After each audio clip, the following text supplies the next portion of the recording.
If you're planning a tile project, you may want to consider penny tiles. These small tiles range from 3/4 inch to 1 inch in diameter and are hexagonal, square, or round like pennies. The tiles are attached in a pattern to a fiberglass mesh backing that makes installation a breeze. Because they are so small, the tiles themselves rarely need to be cut. You simply cut the mesh backing at the dimension that you need.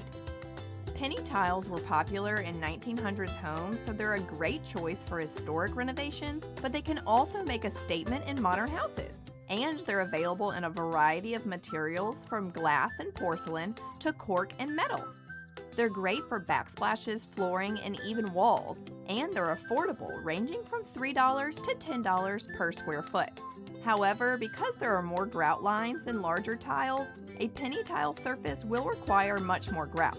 But all of those tiles and the mix of tones creates a wonderful textured mosaic effect, and that intricate design adds instant impact and interest to any space.